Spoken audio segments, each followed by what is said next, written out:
ভারতে জেনজি ছাত্র জনতার ভয়ে পালাতে গিয়ে একসাথে গ্রেফতার হলেন নরেন্দ্র মোদী, শেখ হাসিনা। জামায়াতের আন্দোলনের পাল্টা বিএনপির নির্বাচনী আবহ। গোলাম রাব্বানীর ভর্তি বাতিলের সুপারিশ, অবৈধ হতে পারে ডাকসুর জিএস পদ। ভোটের অনুপাতে প্রতিনিধিত্ব চাই জাতীয় সংসদে, নির্বাচনের পদ্ধতি বদলের দাবি তুলল জামায়াত। এতক্ষণ শুনছিলেন সংবাদ শিরোনাম, এবার বিস্তারিত। দিল্লির রাজপথ আজ যেন আগুনে ঝলসানো। ছাত্র ও সাধারণ জনগণের স্রোত থামার নামই নিচ্ছে না। গত কয়েক সপ্তাহ ধরে ভারতের বিশ্ববিদ্যালয়গুলো, কলেজ ক্যাম্পাস আর শহরের প্রতিটি গুরুত্বপূর্ণ মোড়ে চলছে প্রতিবাদ। অথচ আজ এমন এক ঘটনা ঘটল যা শুধু ভারতের নয়, গোটা দক্ষিণ এশিয়ার রাজনৈতিক মানচিত্র পাল্টে দিতে পারে। নরেন্দ্র মোদী এবং বাংলাদেশ থেকে পলাতক শেখ হাসিনা দুজনেই একসাথে গ্রেফতার হয়েছেন। শুরুটা হয়েছিল এমন সময় যখন ছাত্ররা দিল্লির লাল কেল্লা ঘিরে বসেছিল। মূলত দাবিগুলো বেকারত্ব, মূল্যস্ফীতি, শিক্ষা ব্যবস্থার দুর্নীতি এবং নাগরিক অধিকার রক্ষার জন্য। আন্দোলনটি শুধু তরুণদের সীমাবদ্ধ ছিল না, সাধারণ মানুষও তাদের সঙ্গে যোগ দিয়েছিল। কলেজ, বিশ্ববিদ্যালয়, এমনকি স্কুলের শিক্ষার্থীরাও রাজপথে নেমেছে।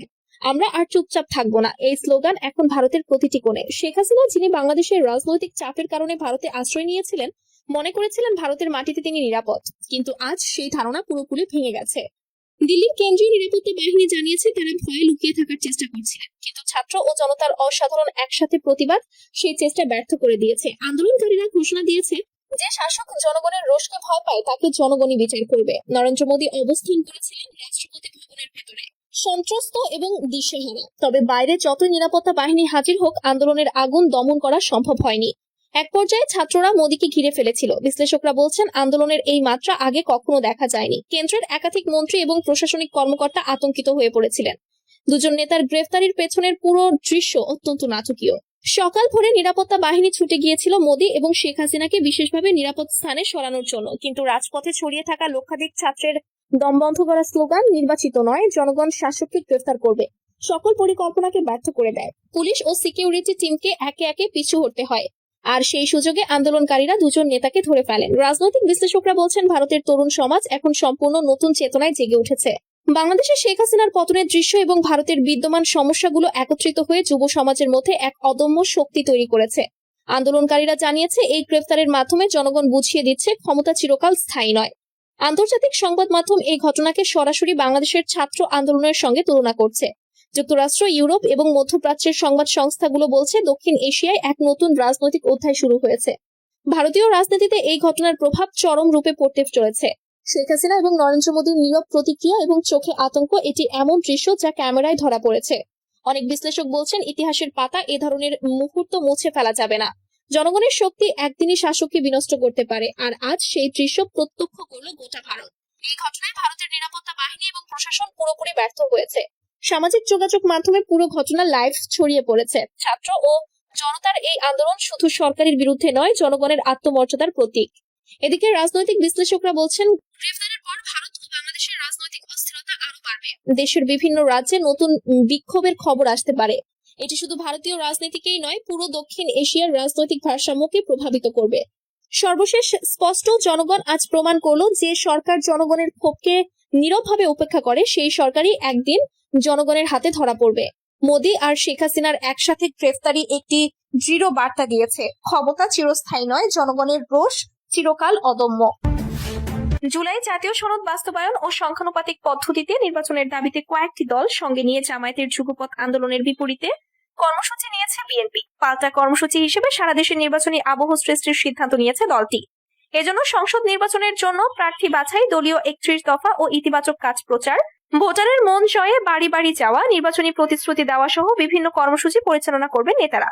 গত সোমবার রাতে রাজধানীর গুলশানে বিএনপি চেয়ারপারসনের রাজনৈতিক কার্যালয়ে দলটির সর্বোচ্চ নীতি নির্ধারণী ফোরাম জাতীয় স্থায়ী কমিটির বৈঠকে এ সংক্রান্ত সিদ্ধান্ত নেওয়া হয়।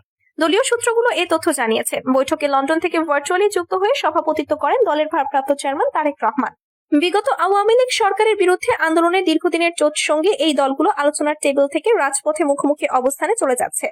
যদিও জাতীয় ঐকমত্য কমিশনের পক্ষ থেকে সব দলকে নিজেদের মধ্যে আলাপ আলোচনার মাধ্যমে দূরত্ব কমিয়ে আনার তাগিদ দেওয়া হয়েছিল।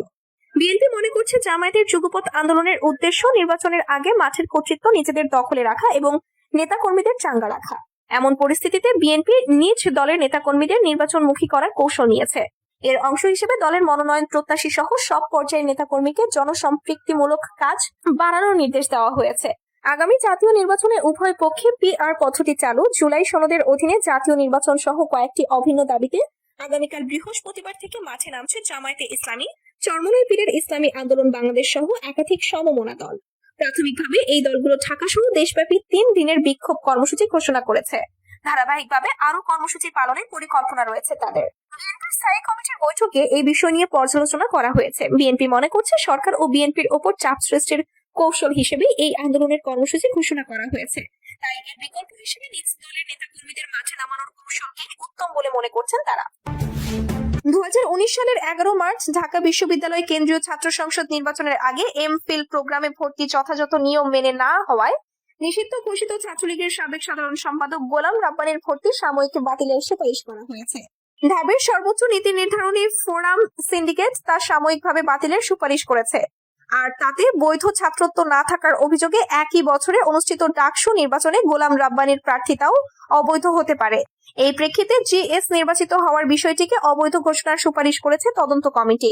মঙ্গলবার গণমাধ্যমকে পাঠানো বিবৃতির বরাতে জানিয়েছেন বিশ্ববিদ্যালয়ের প্রক্টর ডক্টর সাইফুদ্দিন আহমেদ। তিনি বলেন, তদন্ত কমিটির প্রতিবেদনের প্রেক্ষিতে এমন সুপারিশ করেছে সিন্ডিকেট। চূড়ান্ত সিদ্ধান্ত নেওয়ার জন্য বিষয়টি একাডেমিক কাউন্সিলে পাঠানো হয়েছে। সেখানে ভর্তি বাতিলের চূড়ান্ত হলে তার প্রার্থিতা অবৈধ এবং জিএস নির্ধারিত হওয়ার বিষয়টিও অবৈধ হয়ে যাবে। 6 বছর আগে নির্বাচনে ইতিহাস গড়েছিলেন নুরুল হক নূর। 2019 সালের নির্বাচনে তিনি সহ সভাপতি বা ভিপি পদে জয়ী হয়ে আলোচনার তুঙ্গে আসেন। নির্বাচনে প্রতিদ্বন্দ্বী প্রার্থীর চেয়ে 1933 ভোট বেশি পেয়ে 28তম ভিপি নির্বাচিত হন নুরুল হক নূর। তিনি পান 11,062 ভোট। তার নিকটতম প্রতিদ্বন্দ্বী ছাত্রলীগের সভাপতি রেজওয়ানুল হক চৌধুরী শোভন পান 9,129 ভোট। এর আগে গত 5 ফেব্রুয়ারি অবৈধ উপায়ে ভর্তি হয়ে ডাকসু নির্বাচনে অংশগ্রহণকারী নিষিদ্ধ ছাত্রলীগের সব সদস্যদের